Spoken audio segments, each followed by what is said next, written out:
Cette fois, nous allons faire l'exercice à l'envers, à savoir on vous a donné un graphique qui avait été manipulé et on vous demande de retrouver tous les paramètres afin de réécrire l'expression analytique de cette dernière.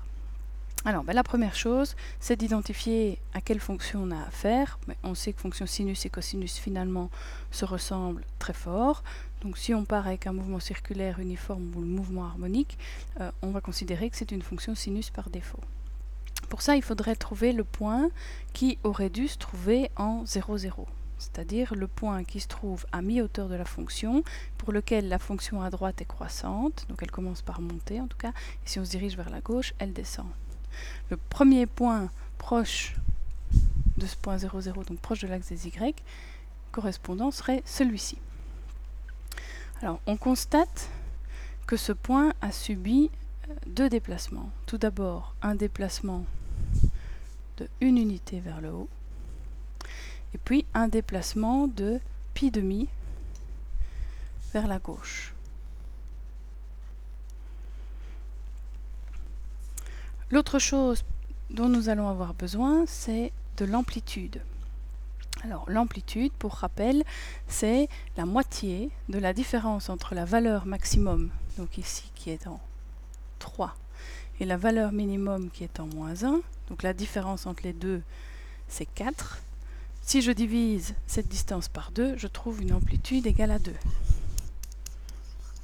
Pour ce faire, j'ai donc fait 3 moins 1 divisé par 2 en valeur absolue.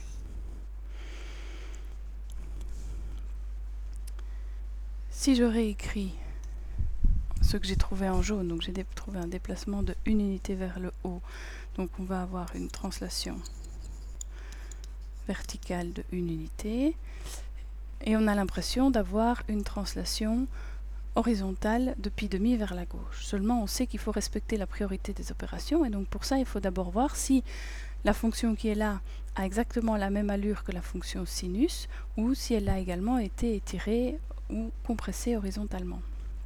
Alors, normalement, la période de la fonction sinus, on sait que c'est 2π. Donc je vais prendre deux points qui se trouvent à même hauteur, donc par exemple celui-ci et celui-ci. Et si je regarde la distance qui les sépare, la période, elle est de 8π demi. 5 vers la droite et 3 vers la gauche, ce qui me fait 8π demi ou 4π. Or, la période classique d'une fonction sinus, c'est 2π.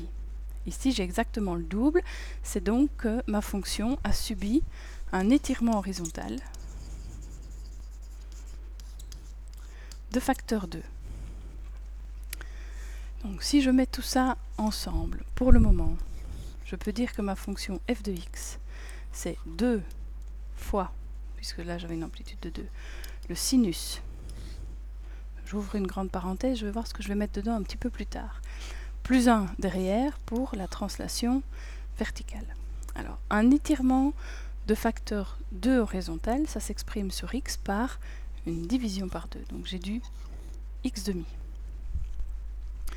Plus ma translation horizontale, seulement je ne peux pas mettre moins pi demi, enfin, ou plus pi demi dans ce cas-ci puisqu'on va vers la gauche, puisque j'ai d'abord une division par 2 effectuée sur x, et donc il faudrait que je fasse la mise en évidence.